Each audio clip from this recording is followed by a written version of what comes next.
So my name is Oliver Powers, and for my project, I decided to work on creating a safe space for controversial discussion for high schoolers.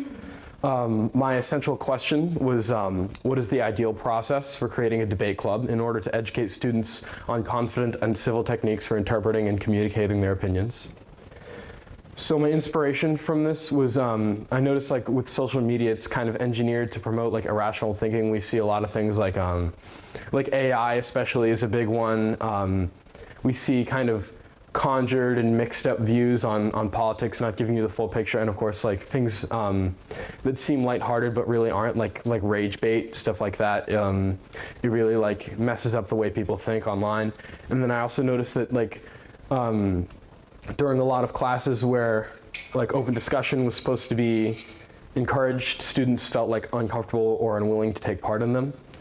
My mentor, I selected Mr. Kraby. He's a very experienced law and philosophy teacher. He's got that blend of like both logical and emotional thinking, which I really appreciated. He's one of those teachers, like I mentioned previously, who encourages that open discussion. And he was very adamant on like advertising my club like during his classes, and he helped me to apply like his knowledge and his teaching style to my own. So my goals here, I kind of ended up biting off more than I could chew. There are some here that like are obviously more realistic. Like I was able to gather 10 underclassmen members and like creating safe space for controversial discussion and teaching those debate techniques, all relatively simple. But there was a point where I wanted to host a much larger, grander, like more grand scale debate in our auditorium, which would have like featured like a very, very large amount of people and like the entire club. And then I also wanted to have like more professional debates with other schools. So part one, founding debate club. Most of my conversations I had in person, not over email. So I had Mr. Kraby like summarize what we talked about in person. It took a little while. I had to talk to a lot of teachers. I think I spoke with Miss Bartley actually, and Miss Ziemba, and many others. I eventually landed on D-Days with Mr. Saig and Mr. Kraby. And for the core members of Debate Club, I was able to find some fellow seniors to kind of help me out and start just getting things going. So part two, growth. This was incredibly, incredibly difficult. I immediately realized with the help of Ms. Bartley that if I were not able to get enough underclassmen members, that my project would immediately just dissipate as soon as all my senior members graduated, and so my project would fail. There were a lot of people who were very hesitant to join because there were some people who I already had in the club who were not looked on as like kind, and then like they had kind of a bad reputation, which in a way defeats the entire purpose of Debate Club, because the entire goal is like you should be able to talk to people you don't like in a peaceful way. But what ended up really helping was I was able to create a newsletter advertisement with Miss Bavey, and also on the slideshows that show up in the cafeteria with Mr. Carter.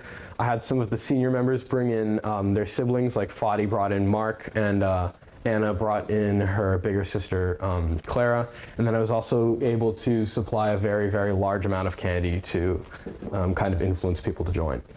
So with lessons, this is where things got kind of more intricate and complicated. This is where the bulk of my research had to start coming into play. So like I used a lot of the time the logical fallacy that I chose to discuss had to do with current events. So like you'll see the word fascist is thrown around a lot, and not enough people really know what they're talking about when they use it. So I chose to talk about dog whistle politics, which is when people use like those buzzwords on social media. Like around 2001 with 9/11, we saw the increase of the use of the word terrorist, and like very, very loosely.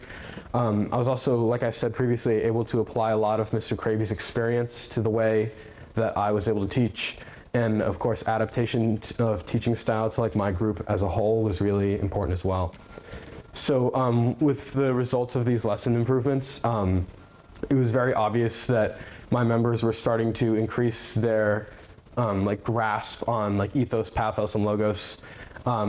And like sometimes they would come in and tell me stories like, oh, I was able to use XYZ that you taught me to convince my parents to let me do XYZ, which I thought was really impressive, that they're not only using these tactics within the club, but also outside of it. I thought that was, you know, it was really, I guess, heartwarming would be the word.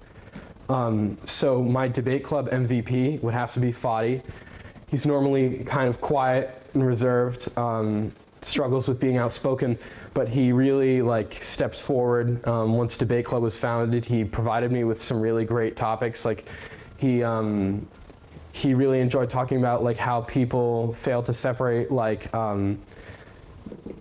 Arab culture from Muslim culture, how those two things are not always the same. And like we talked about the Patriot Act a lot, and he also brought up the idea of whether social media had brought us closer together or farther apart, which was really amazing.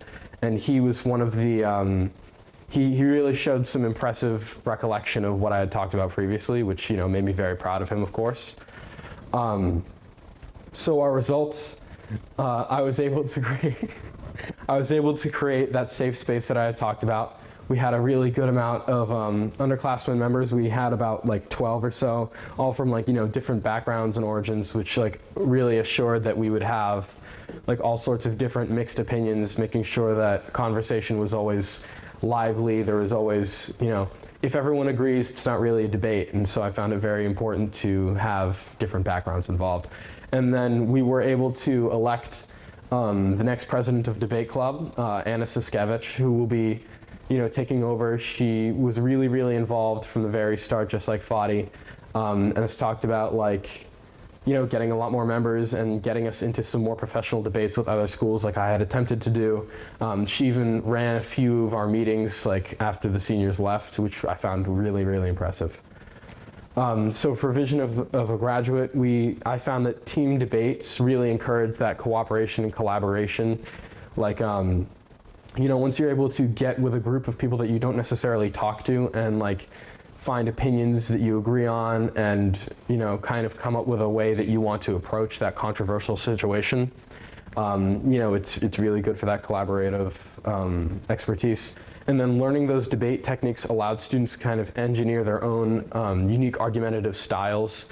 And like I said, they were able to use these both in and out of meetings, which was really impressive. And then ethos, pathos, and logos is kind of already taught in Ms. Bartley's and Mr. Cravy's classes, and I was able to take that knowledge, which they already knew, and kind of reinforce it and give them like a stronger understanding of rhetorical concepts.